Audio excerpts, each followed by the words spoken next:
Bien, igual. Vamos a hacer la clase rápida.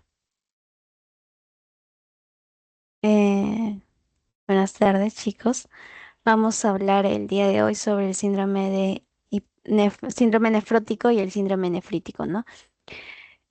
Cuando hablamos del síndrome, ya vamos a empezar a hablar sobre patologías renales, patologías que afectan mi sistema renal, el sistema em, urinario de manera general, porque esta parte va a ser del síndrome nefrótico y nefrítico, pero la otra clase va a ser de uropatía obstructiva. Entonces ya estábamos empezando a hablar de nefro, riñones. Entonces, cuando nos referimos a un síndrome nefrítico y nefrótico, es muy común que a ustedes les vengan preguntas de esto y que también sepan diferenciarlo entre uno y otro. Principalmente existen una forma clásica de que ustedes pueden recordar la diferencia entre un síndrome nefrítico y un síndrome nefrótico. Vamos a hablarlo cada uno, pero acá como una antesala me gustaría que ustedes vean y observen que el síndrome nefrítico hace referencia a una inflamación. ¿De quién? Del glomérulo. Entonces, y de inflamación. Entonces, normalmente es una inflamación glomerular que me genera hematuria, que me genera orina de tipo Coca-Cola. En cambio, a comparación de un síndrome nefrótico, la afectación es el mismo podocito. Y si no recordamos qué son los podocitos, qué es el glomérulo, cuál es su función principal, lo vamos a ver más adelante, no se preocupen, pero al menos ahorita sí me gustaría que ustedes recuerden y que se queden grabados que el nefrítico es por una inflamación, pero el nefrótico es una afectación en el mismo podocito, es decir, el podocito, imagínense como un arquero que no tiene patitas. El podocito es este, les presento. Se le rompió una patita y al tener una patita rota, el filtrado, que normalmente es de proteínas que no debería pasar en mi sistema renal o en mi glomérulo, pasa. Entonces, al pasar, genera una proteinuria masiva, ¿no? Afectación en el podocito, lesión de los podocitos que cambia la permeabilidad de la membrana dejando pasar proteínas. Es fácil eso. Entonces, eso lo vamos a ver, vamos a entender por qué se da, vamos a entender un poquito la fisiopatología, que creo que ya lo habrán visto y según la fisiopatología, qué clínica me da. ¿Ya? Entonces, esto es como un glosario de algunos términos que les va a ayudar bastante cuando hablen de nefro. Uno, cuando la afectación es primario, siempre se va a hacer relación, no en la mayoría de los casos, no existe ni siempre ni nunca en medicina, pero en la mayoría de los casos va a ser porque la afectación es en el mismo foco de, ejemplo, un síndrome nefrótico, afectación en el mismo glomérulo, ¿no? Cuando es secundario podría ser por otro tipo de causas. Por ejemplo, la diabetes mellitus me afecta mucho a mis riñones. Entonces es una causa secundaria de una afectación que mi paciente tiene o podría tener. Muy bien, entonces difusa más del 50%. Cuando es focal, la afectación normalmente es menos del 50%. Normalmente te van a poner una afectación en nefrología cuando se habla de difusa, focal, global. ¿A qué se referencia? La difusa es cuando la afectación es más del 50%. Por ejemplo, una afectación glomerular más del 50%, hablaríamos de una afectación difusa. Menos del 50%, una afectación de tipo focal. Está focalizando o está yendo a sitios específicos. Global, ¿qué me quiere decir? Que afecta a todo mi glomérulo en específico, o a todo mi nefrona, o a todo mi túbulo, entonces son como que afectaciones globales, ¿ya? ¿Qué más? Segmentaria, por segmentos específicos, proliferativa, que va a llegar a más, membranosa. Normalmente las afectaciones de tipo segmentarias, proliferativas, membranosas, va a depender de anatómicamente hablando, las barreras de filtración, la función renal que tenga mi nefrona, que recuerden que la nefrona es la unidad funcional del riñón, ¿no? Entonces ustedes tienen que tener eso en consideración. ¿Qué más? Normalmente existen algunos términos que se llama esclerosante. Esclerosante normalmente se relaciona a un tipo de cicatriz que podría tener este paciente, un daño en el glomérulo y va a afectarse, tipo una cicatriz, como una afectación que se va a esclerosar, ¿no? Necrotizante, un proceso que me genera un tipo de pausa o stop en cuanto a Recuerden que acá, recuerden que el riñón es un órgano que está con un 20% del gasto cardíaco, entonces la irrigación es muy buena ahí. Entonces, normalmente si no existe una irrigación, va a generarse una injuria y por lo tanto una necrosis, ¿no? Entonces, cuando se refiere a que es céntrico, hace referencia a una acumulación de las células en el espacio de Bowman. Pero todo eso lo vamos a ver acá y es como que lo principal, anato y fisiología. ¿Por qué? Porque normalmente cuando nos referimos a una afectación o una alteración del mismo riñón, debemos basarnos, uno, recordar anatómicamente hablando su ubicación. ¿Dónde está? Es un órgano de tipo retroperitoneal. ¿Está ubicado dónde? Dentro de la dorsal 12 hasta la lumbar 3, en ese rango, ¿no? Entonces, recuerden que un riñón está mucho más arriba que otro. ¿Por qué? Pues la ubicación de los órganos, específicamente del hígado. El caso del derecho está mucho mayor, mucho más abajo. No mucho más abajo, pero al menos está con diferencia. Recuerden también que el peso es de 150 a 170 gramos, las medidas. ¿Por qué es importante las medidas? Porque normalmente afectaciones crónicas, afectaciones que me dan, por ejemplo, una enfermedad renal crónica, genera que mi riñón se encoja. O sea, y al encogerse, cuando se visualiza a través de evaluaciones diagnósticas radiológicas, vas a ver una disminución del tamaño. Y normalmente tú debes recordar lo normal, ¿no? Es de 12 por 6 por 3 centímetros. Pero quizá vas a ver lo más pequeño, de 10. Entonces, por eso es importante. Y recordando un poco lo que estaba diciendo de si este es un órgano de qué tipo, retroperitoneal, porque normalmente las afectaciones o el tipo de dolor que tiene este paciente va a estar en relación a la ubicación del órgano, ¿no? De sistemas sensitivos o sistemas del sistema nervioso que me va a ayudar a generar el dolor en pacientes con un tipo de obstrucción, por ejemplo, en el riñón, tipo obstructivo. Entonces, normalmente el dolor va a ser de tipo retroperitoneal. Por eso tu paciente viene con dolor de espalda cuando, por ejemplo, tienen un cálculo, una piedrita, que es lo que llaman, o un lito en las vías del uréter, ¿no? Entonces, se obstruye, genera una hidronefrosis, porque también las medidas va a ser muy importante para que ustedes vean no solamente si está pequeño, también si está grande, ¿no? Si está aumentado de tamaño. Esto, recuerden el gasto cardíaco, un 20%, la irrigación es muy buena ahí, entonces ustedes tienen que tener en cuenta las funciones que son parte del riñón. Entonces, las funciones del riñón tienen que ustedes recordar principalmente la unidad funcional del riñón. ¿Cuál es? ¿Se acuerdan la unidad funcional del riñón? ¿Cuál era?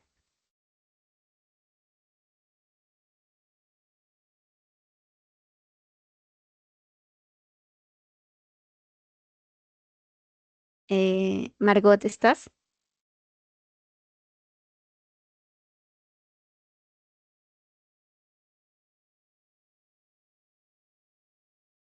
¿Se me escucha, chicos?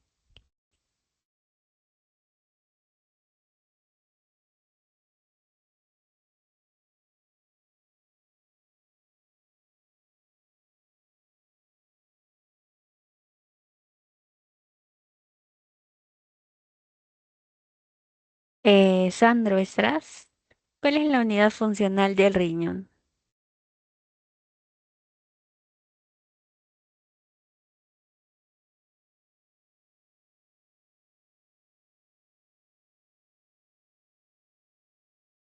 ¿Alguien que me pueda contestar, por favor?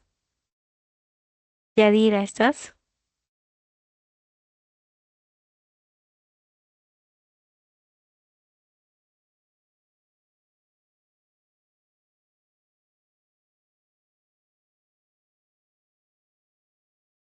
A ver, Margot, Yadira, Sandro. Edwin, ¿estás?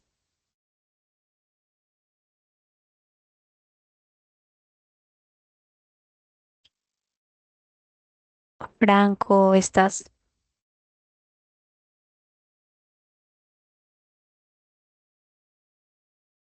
María Fernanda, ¿estás? Sí, sería la nefrona. Muy bien, gracias. Entonces, normalmente la nefrona justamente es todo este círculo de allá. Está compuesta por quiénes, por la parte glomerular y por la parte tubular. Entonces, el glomérulo cumple una función muy importante que está en relación a la filtración, que hoy justamente vamos a determinarlo, vamos a verlo en mayor medida. Ya, entonces, la nefrona y el glomérulo va a ser como que nuestras estrellas el día de hoy. De ellos vamos a hablar bastante. No se olviden, la nefrona tiene dos partes, el glomérulo y los túbulos. Túbulo contorneado proximal, la asa de Henle, el túbulo contorneado distal y el túbulo colector, ¿no? Entonces eso tienen que recordarlo también. Acá les presento al glomérulo.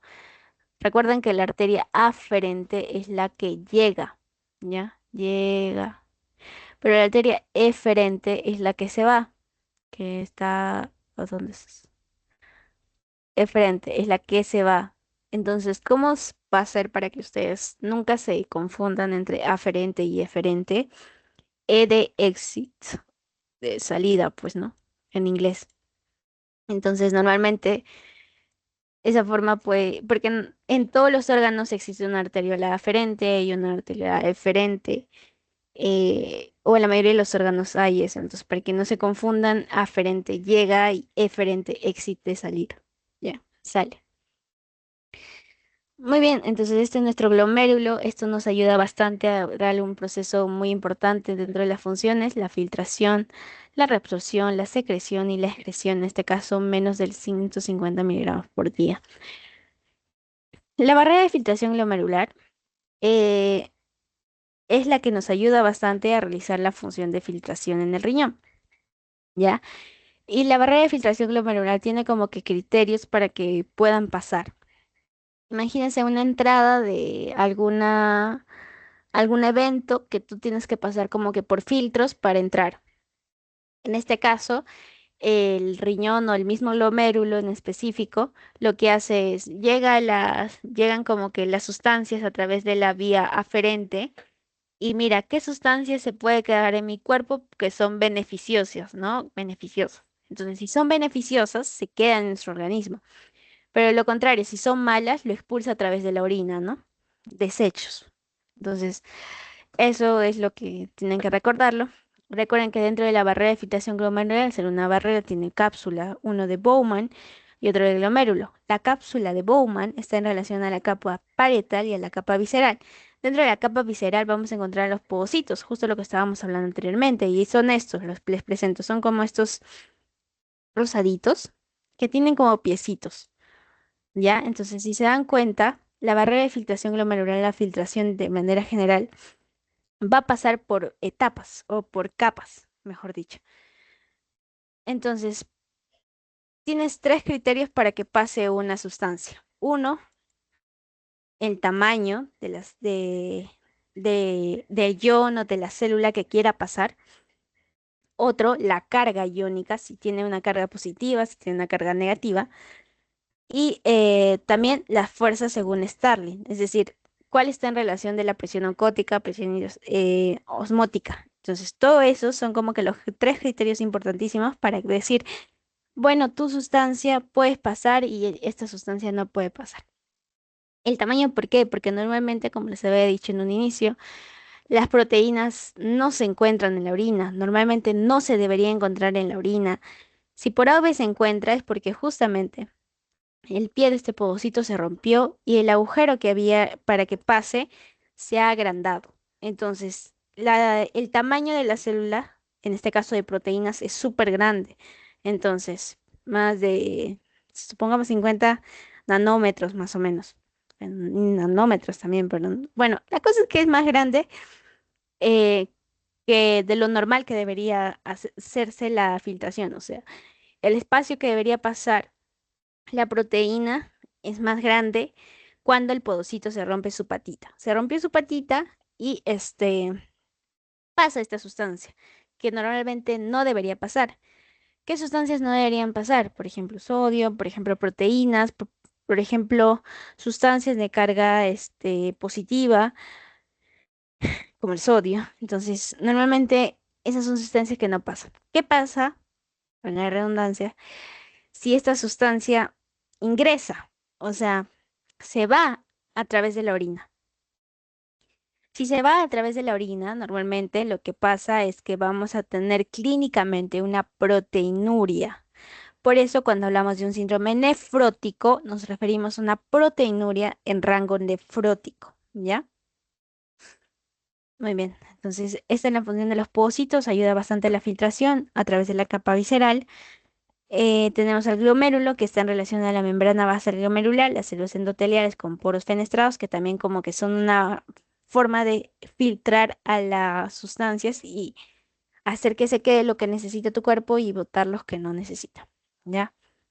Menos de 100 nanómetros sería lo normal de sustancias que pasarían con carga negativa acá en la membrana. Recuerden, normalmente se va a filtrar de 180 litros al día y el volumen de orina va a ser de 0,8 a 1,15 litros por día. Teniendo esto en consideración, ahora sí podemos hablar del síndrome nefrótico. El síndrome nefrótico hace relación a un aumento de la permeabilidad glomerular, o sea, la afectación es en el mismo glomérulo. ¿Qué pasa?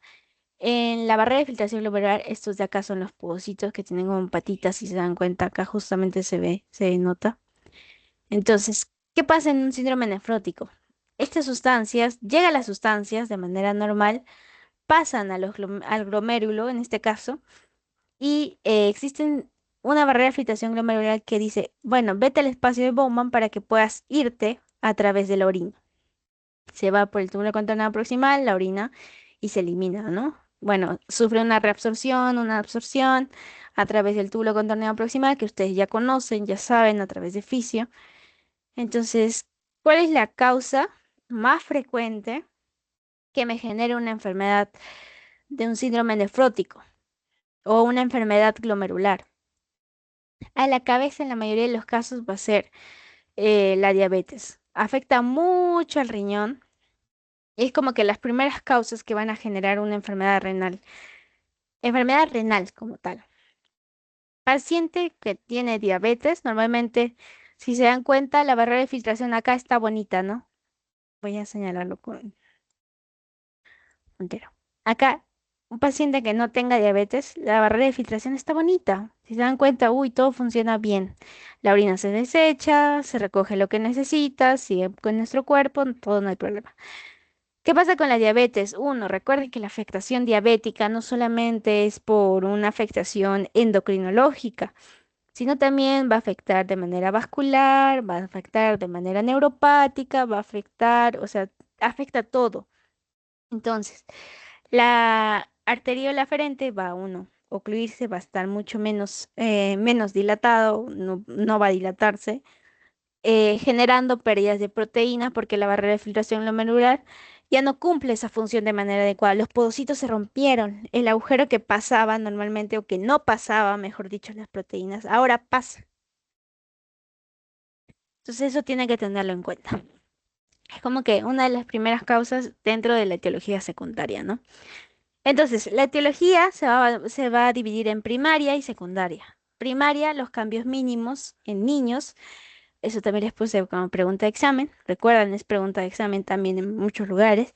La glomeruloesclerosis focal y segmentaria, que es una afectación de tipo primaria. ¿Qué quiere decir primaria? La afectación es en el glomérulo. O sea, causas que me generan en el mismo glomérulo es primaria, o sea, en el mismo órgano per se, en el mismo glomérulo. Pero si es secundaria, es por alguna afectación. Por ejemplo, diabetes. Y acá la cabeza, nefropatía diabética. Pero terminando con los primarios, nefropatía de tipo membranosa en pacientes adultos. También es pregunta de examen que les pueden poner, ¿no? Causa primaria de la enfermedad glomerular en adultos, nefropatía membranosa.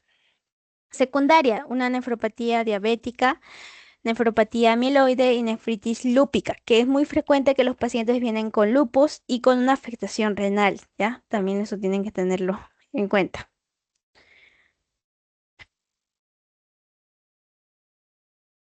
Sí.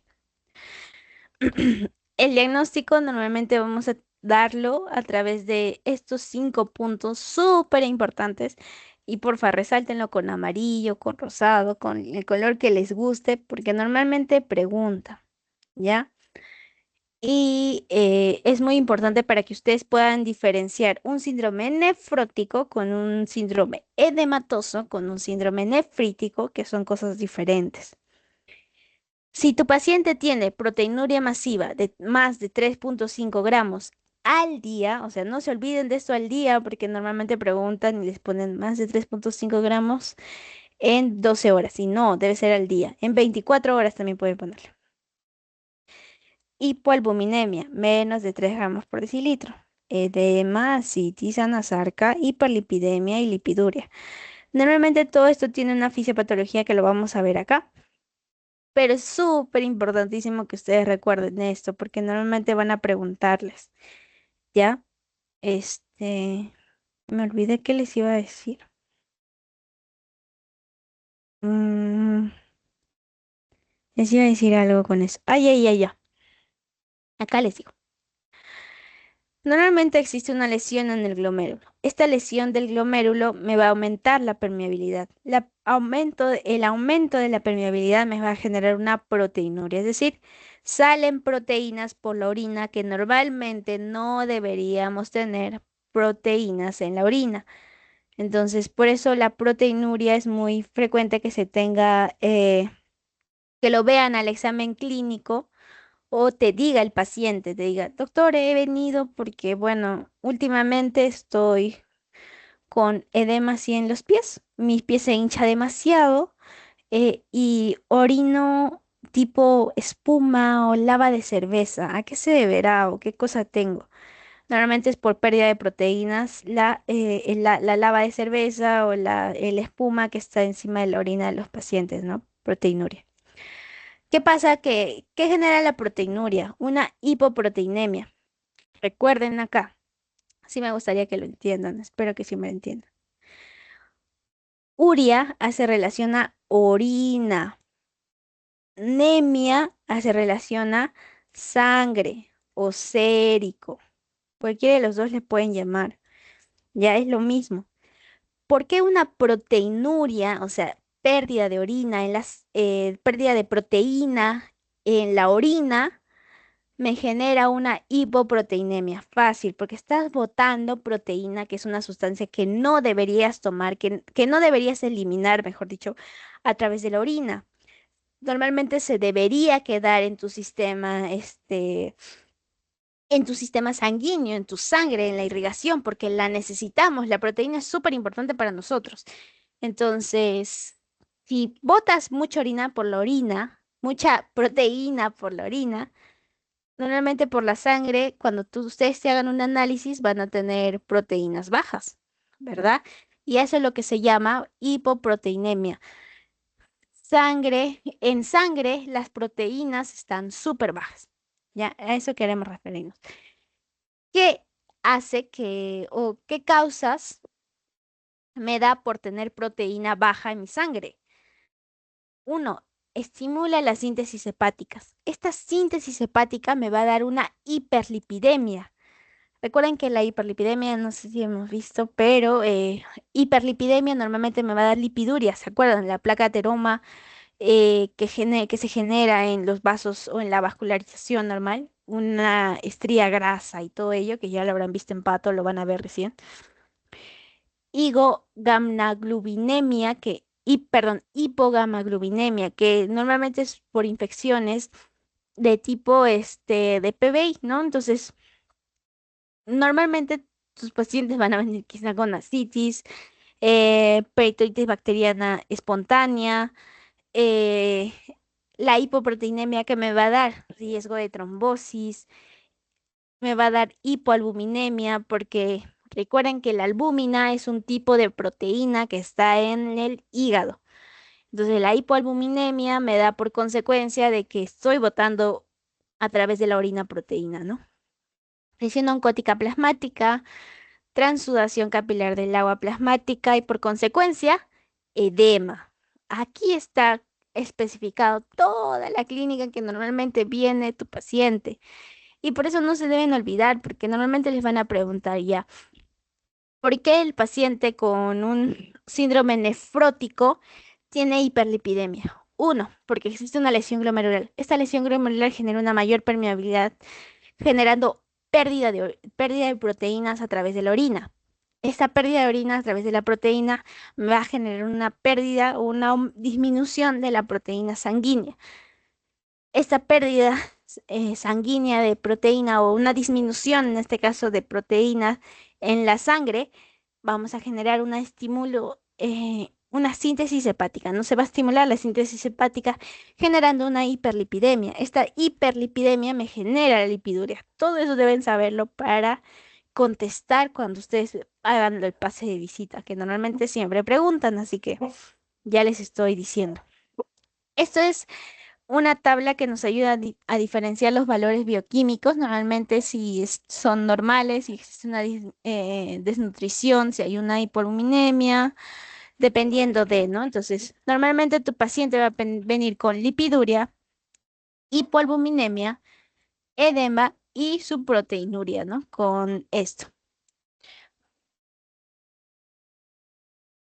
Muy bien. Entonces, la clínica de un síndrome nefrótico, recuerden, no se olviden, de un síndrome nefrótico, la afectación es en el mismo podocito o de podocito. Entonces, las lesiones en los podocitos cambian la permeabilidad de la membrana, dejan pasar las proteínas, generando una proteína masiva en la orina.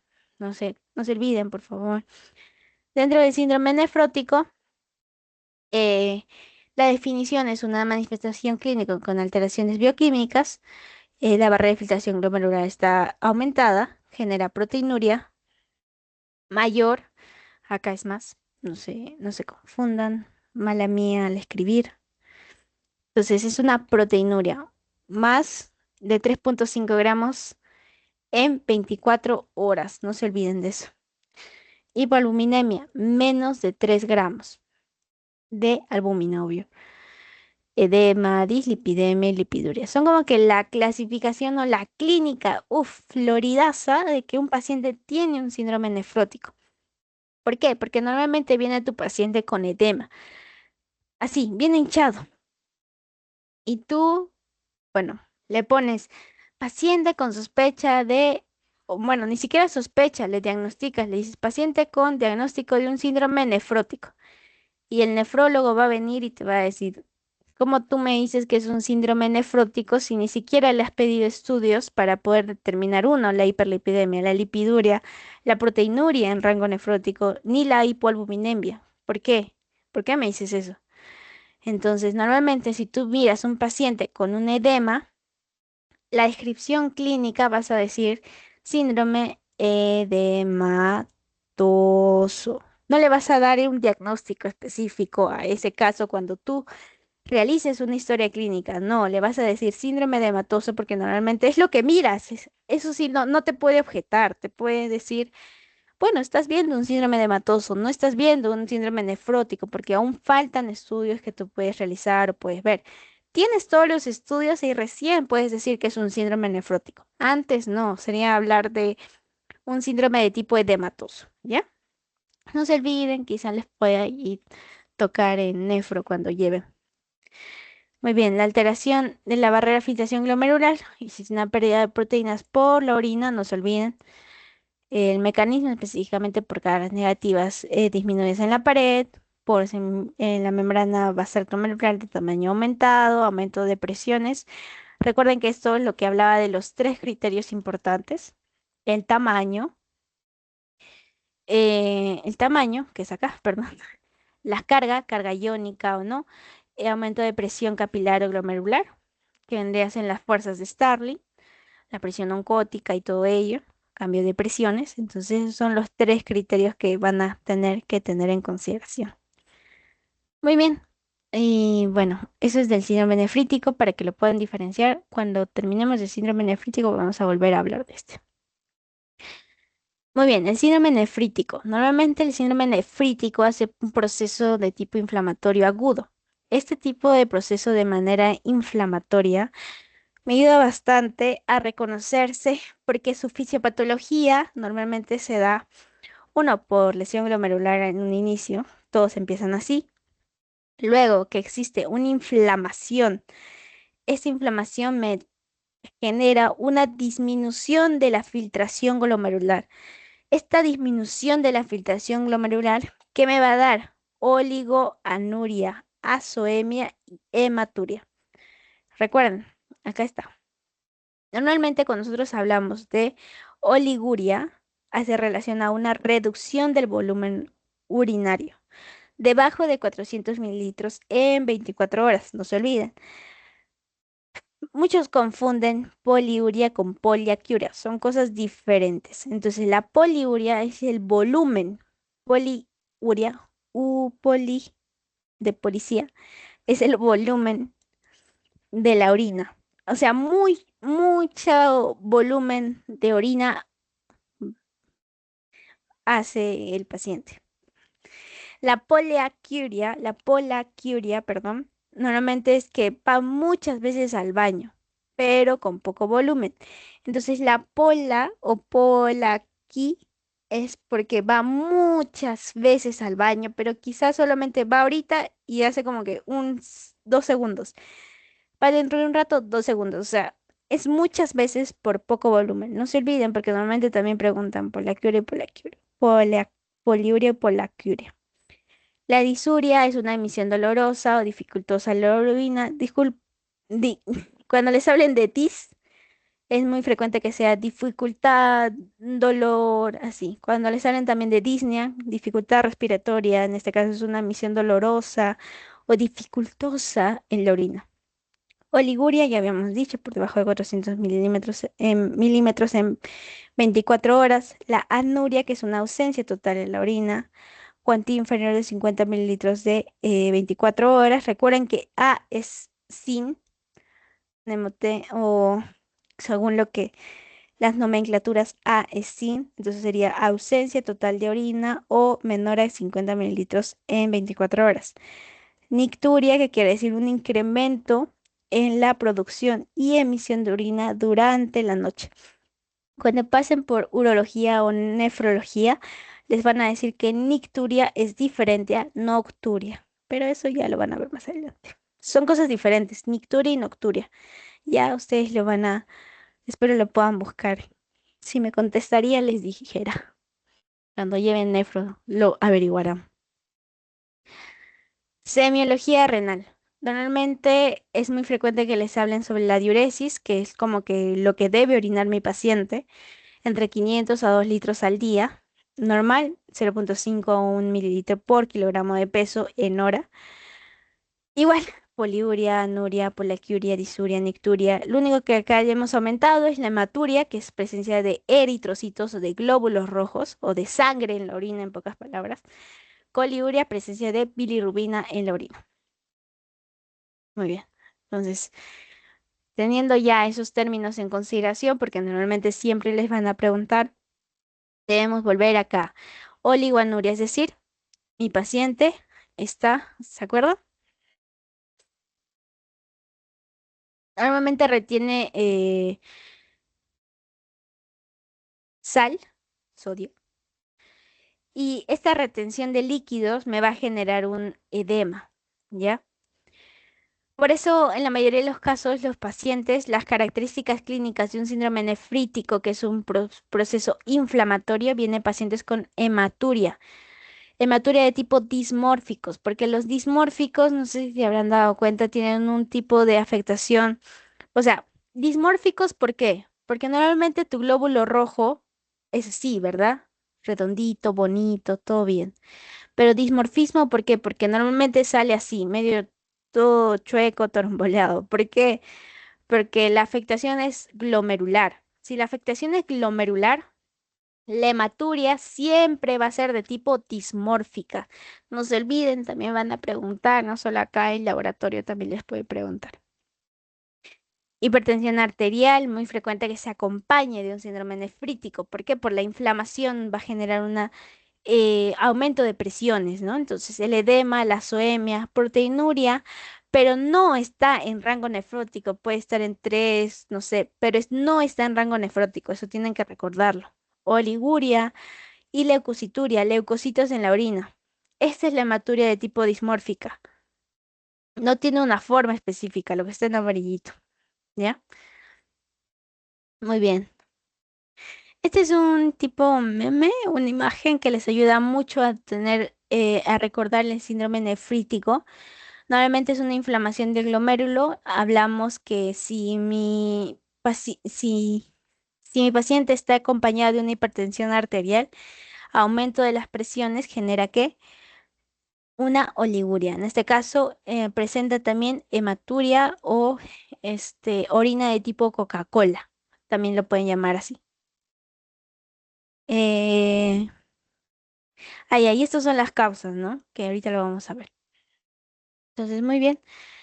Recuerden que la hipertensión arterial con un edema, en este caso, problemas o lesiones glomerulares, me va a dar una insuficiencia cardíaca congestiva, aumento del eje renina-angiotensina-aldosterona o encefalopatías de tipo hipertensivas, ¿no? Entonces, eso recuerden bien. Las complicaciones vendrían a formar parte de esas, ¿no? Recuerden, la enfermedad normalmente va a ser, uno, cuando la afectación está en el mismo glomérulo, proliferativa posinfecciosa, infecciosa de inflamación, afecta en mayoría de los casos, es un síndrome nefrítico, ¿ya? Eso tienen que recordarlo.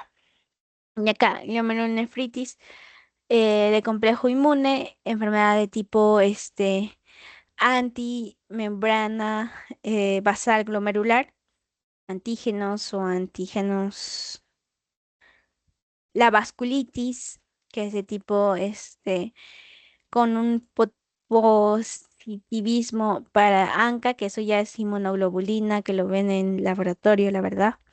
Normalmente les van a preguntar sobre, según la edad, si es una causa, si es una edad, dependiendo si la edad es, por ejemplo, menos de 15 años, normalmente va a ser la causa en primera mano la glomerulonefritis aguda postinfecciosa. Pero si tu paciente tiene entre 15 y 40 años, normalmente vamos a pensar una nefropatía de tipo IgA y más de 40 años de igual manera. Pero acá se va a sumar la vasculitis y esa más que nada, ¿no? La vasculitis es muy característica de un paciente con 40 años, que les pueden poner en examen también.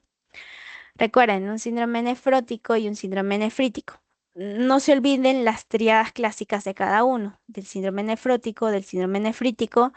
Siempre se va a hablar de hipertensión, hematuria y edema cuando se habla de un nefrítico. Pero si hablamos de un nefrótico, vamos a hablar en proteína en rango nefrótico, edema e hipoalbuminemia. No se olviden, la albúmina está baja en la sangre, justamente porque estás eliminando orina por la orina. Estás eliminando proteína de la orina. Me confundo de la orina proteína. No sé cómo hablarlo. Muy bien. Esa es la triada clásica, recuerden, hematura, hipertensión y edema renal. La falla renal aguda, proteinuria e hipercoagulabilidad podría estar presente. Recuerden, los daños capilares de tipo glomerular va a estar en relación a la inflamación, hematuria, menos filtrado glomerular y proteinuria en rango no nefrótico. Si existe un menos filtrado glomerular, por lo consecuente, me va a dar una oliguria. Esta oliguria, ¿qué quiere decir? Retención de agua y sal. Al decir retención de agua, de líquidos en este caso, me va a dar ¿qué? Edema e hipertensión arterial, insuficiencia cardíaca congestiva o una azoemia. Esto es una ANQI de tipo prerrenal, una injuria renal de tipo prerrenal, que es según los valores o según los líquidos que tiene, ¿no? Entonces, eso no se olviden, por favor. ¿Tienen alguna duda, alguna pregunta, algo que quieran volver a repetir?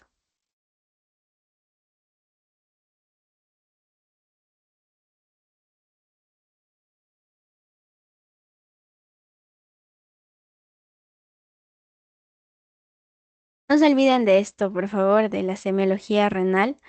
Normalmente siempre les preguntan sobre poliuria y polaquiuria, cómo lo diferencian ustedes. Es muy frecuente que les pongan, quizá les puedan poner, no sé, de la cantidad, 2 litros en 24 horas y una poliaquiuria solamente muchas veces con poco volumen, que es la principal que pueden confundirse. Los demás creo que no mucho, no se pueden confundir.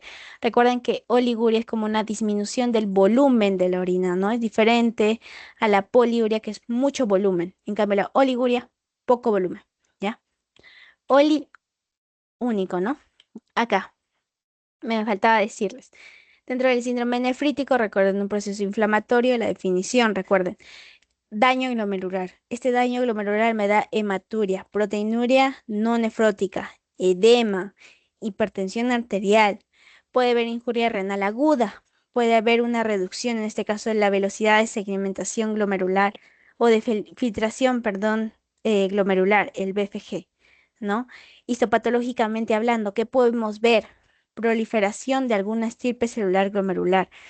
Si se dan cuenta, acá con esta primera imagen hayamos visto, hayamos denotado que la principal característica o diferencia, uno va a ser de que el síndrome nefrítico es un proceso inflamatorio, pero el síndrome nefrótico es un proceso podocitario, ¿no? Entonces, inflamatorio, inflamación del glomérulo y hematuria, orina de tipo Coca-Cola o de color tipo Coca-Cola, ¿no? Si está todo esto inflamado, o sea, si mi glomérulo está todo inflamado, normalmente la hematía va a pasar, porque tiene que pasar, ¿no? Está acá el hematí, que es el glóbulo rojo, tiene que pasar por la membrana para irse a la cápsula de Bowman y eliminarse a través de la orina. Entonces, al pasar por esta membrana, pasa por ese dismorfismo, ¿ya? Y por eso siempre se habla de una hematuria de tipo dismórfica en una afectación de un síndrome nefrítico, ¿ya? Eso no se olviden, por favor, porque normalmente preguntan. ¿Qué más? ¿Qué más? Eso y lo de anato que siempre pueden preguntar. Creo que les puse de pregunta de cambios mínimos en niños. Les puse cómo pueden diagnosticar un caso como tipo un caso clínico, ¿no? Que proteinuria masiva, las causas que podrían ser fisiopatológicamente hablando, porque me da el PBI, el hipoalbuminemia, el edema, la hiperlipidemia, la lipiduria, que normalmente siempre pueden preguntar, le pueden tener ahí en cuenta, ¿no? La clínica, cómo se presenta, cómo diferenciarlo según la etiología, según edad, según este caso, según edad específicamente, ¿no?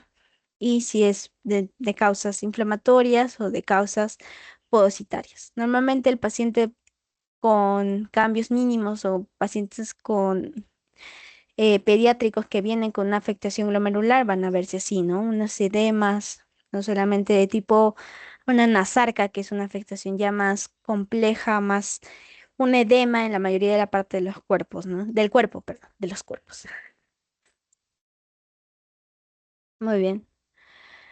Si no tienen ninguna duda, vamos a pasar a mostrarles mandarles el póster. Eh,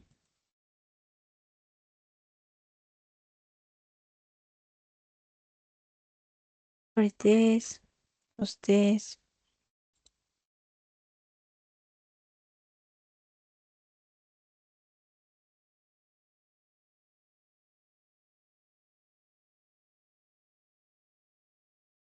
Mm, ujú, ujú, ujú. Pero les paso el póster.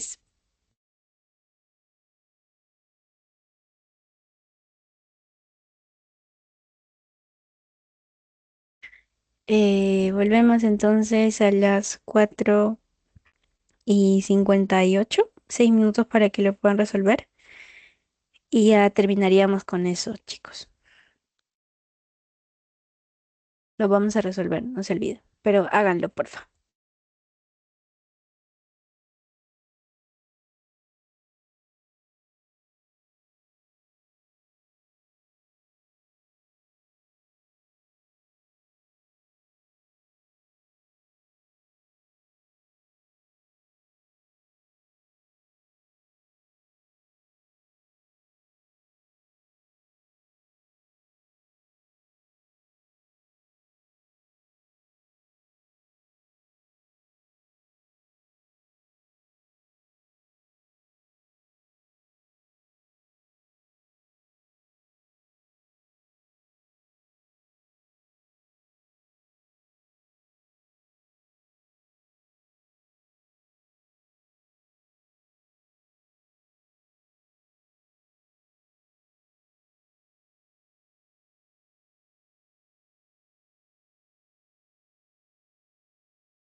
Ya, muy bien, chicos.